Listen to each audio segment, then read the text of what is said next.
Hello YouTube once again, good afternoon. Rangers ready to go with another review of this week's Power Rangers Ninja Steel. This time we're doing episode 4, Presto Changeo. Judging by the name, you can pretty much guess what this episode's about. The Blue Ranger, Preston, and his inability to perform proper magic as the school's class magician, I suppose. I've never heard of any kid, and especially not teenager, wanting to be a magician nowadays anymore, but I digress, whatever. We'll go ahead and get on with it. In this episode, again, it's based mainly around Preston, the Blue Ranger, or Ao Ninja, as he's known in Japan, and his discovery that the Ninja Steel, apparently, that gave them all the Ranger powers, has now amplified his heart's innermost desires, and in his case is wanting to be a good magician, so therefore now, somehow, he's able to perform real magic. And the episode gets a little goofy with a few things. Obviously, he performs a magic show where he's going to pull a kitty cat, where the classmate's going to pull a kitty cat out of a hat, and it's not a kitty cat, it's more like a ferocious panther. He tries to pull a rabbit out of the hat, and it just keeps multiplying and multiplying. More rabbits keep coming. It was actually kind of funny. But eventually he finds out that the magic responds not the way he wants to. It doesn't work the way he wants to. Basically, the magic only responds to a situation where he's helping someone. Obviously, basically throwing more heroism in there, because the Power Rangers are heroes. They help people, so you can't use magic to be selfish. Use it for yourself, for your own selfish reasons. So that's a bit of a good moral to teach people. Is that if you have a special gift, use it to help others. Don't be selfish with it.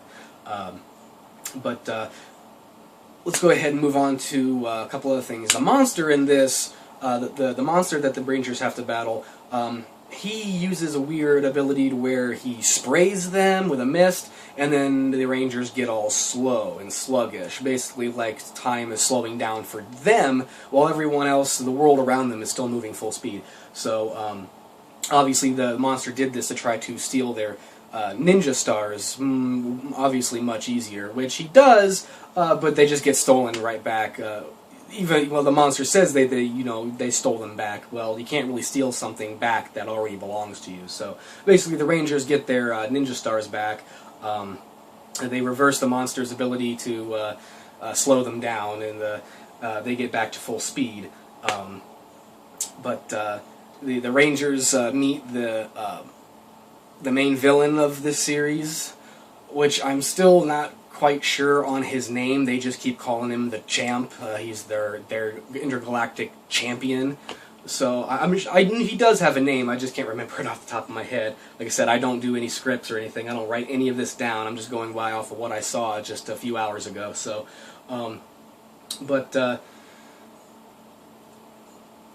they meet the main villain, which obviously is not the main villain from Ninja from the Japanese version, and a little bit of exposition back and forth, and obviously they escape, and because there was no way they were going to beat the main villain yet, because it's only the 4th episode, so they're going to obviously drag that out. But once again, they morph. At least the episode started this time with a little bit more action, not quite so much talk, but the episode still seemed rushed towards the end. Obviously, he found out that he can use his magic while in Ranger form to summon the magic for certain attacks for towards the enemies, towards the villains. So he summons a dragon that shoots fire at the villain monster. So, again, really weird episode. It didn't really seem like it went anywhere. Just another quick little story about one of the specific Rangers. I think they're going to do that just like they did with Super Mega Force, Samurai, and Dino Charge. These first few episodes, they're just going to knock out certain little special stories with each individual Ranger, just so you can kind of get to like their personalities a little more. But it's not necessary. It's really not. What we care about, I don't care about their individual personalities. We care about them as a team, because that's what the Power Rangers are. They're a team. So we don't need all this crap, Saban. We really don't. But again, I wanted to make this short. Like I said, there really wasn't a whole lot to talk about in this episode. They morph a couple times. They demorph a couple times. Ninja Stars were stolen. They got them back. Monster slowed them down. They got full speed again.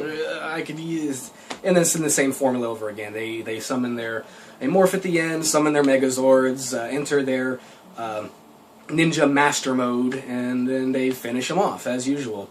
So that's pretty much it. I really hope that these reviews of the Ninja Steel episodes don't get too stale for you. Like I said, it's all unscripted of what I'm saying here. I'm not writing anything down. It's all off the top of my head. Just my honest opinions. Feel free to look up the episodes on YouTube if you have on demand, or if you have DVR, if you recorded it, anything like this. Just watch it. Just watch the episode, see for yourself. Everything that I'm saying in these reviews is pretty much accurate, and they're my honest opinions. Either you like it or you hate it. So far, I'm leaning more toward the latter. I'm not caring for it too much.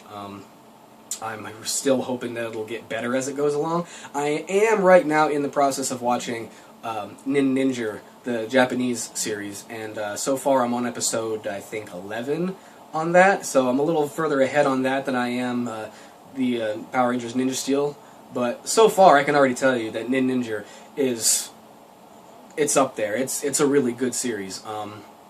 And as usual, I'm not disappointed when anything comes from Toei from Japan. So, Heart Tokusatsu. That's all I can say. So, until next week, guys, until episode 5 of Power Rangers Ninja Steel, Rangers, ready to go.